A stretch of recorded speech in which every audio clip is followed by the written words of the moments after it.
तेरी जटा से, हाँ भोले तेरी जटा से बहती है गंगधारा। भोले तेरी जटा से बहती है गंगधारा। तन मन तुझे निहारे, हर पल तुझे निहारे, निहारे कैलाश प्यारा। भोले तेरी जटा से, शिव जी तेरी जटा से बहती है गंगधारा। शिव जी तेरी जटा से, हाँ बहती है गंगधारा। तन मन तोहे निहारे, हर पल तोहे निहारे, निहारे धाम तुम्हारा। हर पल तोहे निहारे, निहारे धाम तुम्हारा। शिव जी तेरी जटा से, शंकर तेरी जटा से बहती है गंगधारा। शिव जी तेरी जटा से, हाँ बहती है गंगधारा। हर पल तोहे निहारूं, हर पल तोहे निहारूं, निहारू धाम तुम्हारा। हर पल तोहे निहारूं, निहारू धाम तुम्हारा। शंभु तेरी जटा से। बोल शंकर भगवान की जय। भक्त वत्सला माँ पार्वती की जय। एक बार फिर सभी का हार्दिक प्रणाम मेरा स्वीकार करें और हार्दिक अभिनंदन स्वीकार करें। जो महापुराण शिव महापुराण चल रहा है उसमें रुद्र संहिता का तृतीय प्रकरण चल रहा है। उसमें आज 29वां अध्याय हमारा है शिव और पार्वती की बातचीत। शिव का पार्वती के अनुरोध को स्वीकार करना। ब्रह्मा जी वाचा, ब्रह्मा जी कहते हैं नारद, परमात्मा हर की यह बात सुनकर उनके आनंददायी रूप का दर्शन पाकर पार्वती को बड़ा हर्ष हुआ। उनका मुख प्रसन्नता से खिल उठा। वे बहुत सुख का अनुभव करने लगी। फिर उन महासाध्वी शिवा ने अपने पास ही खड़े हुए भगवान शिव से कहा। पार्वती बोली, देवेश्वर आप मेरे स्वामी हैं प्रभो। पूर्व काल में आपने जिसके लिए हर्षपूर्वक दक्ष के यज्ञ का विनाश किया था उसे क्यों भुला दिया था? वे ही आप हैं और वही मैं हूँ। देवेश्वर, इस समय मैं तारकासुर से दुख पाने वाले देवताओं के कार्य की सिद्धि के लिए रानी मेना के गर्भ से उत्पन्न हुई हूँ। देवेश, यदि आप प्रसन्न हैं तो मुझ पर कृपा करते हैं तो मेरे पति हो जाइए। ईशान, प्रभो मेरी यह बात मान लीजिए। आपकी आज्ञा लेकर मैं पिता के घर जाती हूँ।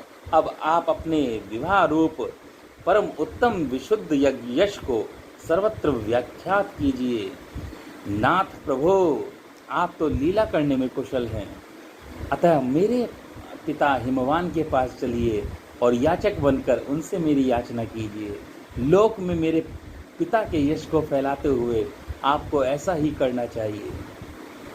इस तरह आप मेरे संपूर्ण गृहस्थ को सफल बनाइए, गृहस्थाश्रम को सफल बनाइए। अब आप प्रसन्नतापूर्वक ऋषियों से मेरे पिता को सब बातों की जानकारी कराएंगे। तब मेरे पिता अपने भाई बंधुओं के साथ आपकी आज्ञा का पालन करेंगे, इसमें संदेह नहीं।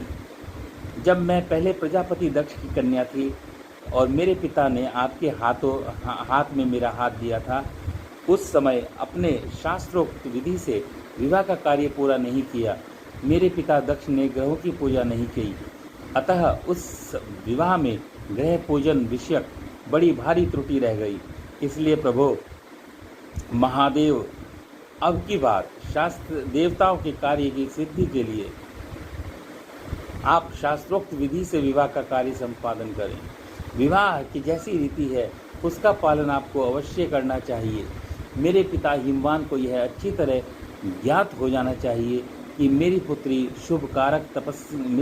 ने शुभ कारक तपस्या की है। पार्वती की ऐसी बात सुनकर भगवान शिव बड़े प्रसन्न हुए और उनसे हंसते हुए प्रेम पूर्वक बोले। शिव ने कहा, देवी महेश्वरी, मेरी यह उत्तम बात सुनो। यह उचित मंगल कारक और निर्दोष है। इसे सुनकर वैसा ही करो। वरानने, ब्रह्मा आदि जितने भी प्राणी हैं वे सब अनित्य हैं। भामिनी, यह सब जो कुछ दिखाई देता है इसे नश्वर समझो। मैं निर्गुण परमात्मा ही गुणों से युक्त हो एक से अनेक हो गया हूँ, जो अपने प्रकाश से प्रकाशित होता है। वही परमात्मा मैं दूसरे के प्रकाश से प्रकाशित होने वाला हो गया हूँ। देवी, मैं स्वतंत्र हूँ, परंतु तुमने मुझे परतंत्र बना दिया। समस्त कर्मों को करने वाली प्रकृति एवं महामाया तुम ही हो।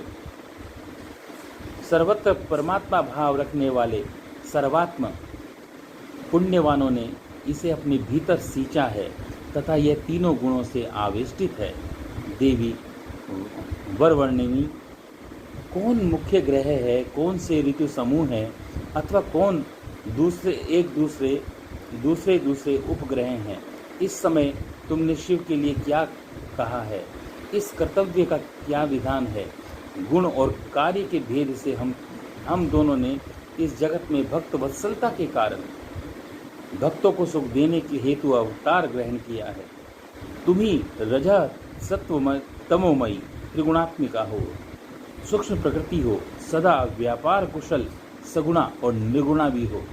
सुमध्यमयी, मैं यहाँ संपूर्ण भूतों का आत्मा निर्विकार एवं निरीह हूँ। भक्तों की इच्छा से मैंने शरीर धारण किया है। शैलजे, मैं तुम्हारे पिता हिमालय के पास नहीं जा सकता तथा भिक्षुक होकर किसी तरह तुम्हारी उनसे याचना भी नहीं कर सकता।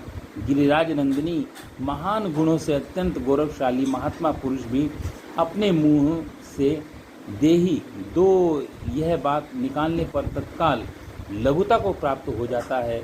कल्याणी, ऐसा जानकर हमारे लिए क्या कहती हो? भद्रे, तुम्हारी आज्ञा से मुझे सब कुछ करना है, अतः जैसी तुम्हारी इच्छा हो वैसा करो। महादेव जी के ऐसा कहने पर सती साध्वी कमल लोचना महादेवी शिवा ने उन भगवान शंकर को बारंबार भक्ति भाव से प्रणाम करके कहा। पार्वती बोली, नाथ, आप आत्मा हैं और मैं प्रकृति। इस विषय में विचार करने की कोई बात नहीं है। हम दोनों स्वतंत्र और निर्गुण होते हुए भी भक्तों के अधीन होने के कारण सगुण हो जाते हैं। प्रभो शंभो, आपको प्रयत्नपूर्वक मेरी प्रार्थना के अनुसार कार्य करना चाहिए। शंकर, आप मेरे लिए याचना करें और हिमवान को दाता बनने का सौभाग्य प्रदान करें। महेश्वर, मैं सदा आपकी भक्ता हूँ, अतः मुझ पर कृपा कीजिए। नाथ, सदा जन्म जन्म में मैं ही आपकी पत्नी होती रहूं। आप परब्रह्म परमात्मा हैं, निर्गुण हैं, प्रकृति से परे हैं, निर्विकार हैं, निरीह हैं एवं स्वतंत्र परमेश्वर हैं। तथापि भक्तों के उद्धार में संलग्न होकर यहाँ सगुण भी हो जाते हैं। स्वात्माराम होकर भी आप तपोनिष्ठ हैं, लीला विहारी बन जाते हैं, क्योंकि आप नाना प्रकार की लीलाएं करने में कुशल हैं। महादेव महेश्वर, मैं सब प्रकार से आपको जानती हूँ, सर्वज्ञ। बहुत कुछ कहने से क्या लाभ, मुझ पर दया कीजिए। नाथ, महान अद्भुत लीला करके जिस लोक में आपने सुयश का विस्तार किया है, इसमें आप जो है इसकी वृद्धि कीजिए, जिसे गाकर लोग अनायास ही भव सागर से पार हो जाएंगे।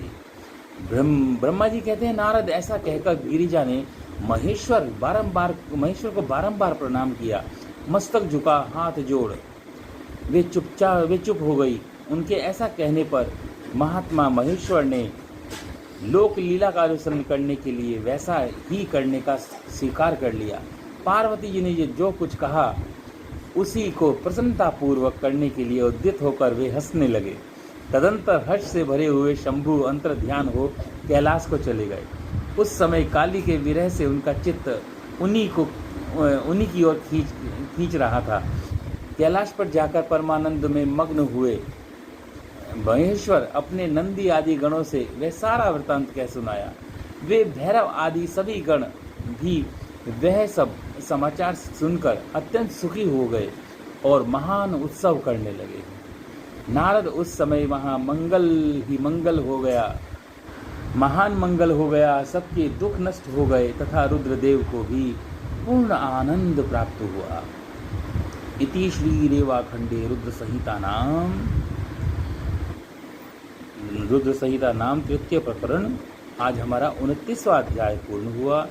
कल हम 30वें अध्याय में करेंगे पार्वती का पिता के घर में सत्कार, महादेव जी का नट लीला का चमत्कार, उनका मेना आदि से पार्वती को मांगना तथा माता पिता के इनकार करने पर अंतर ध्यान हो जाना।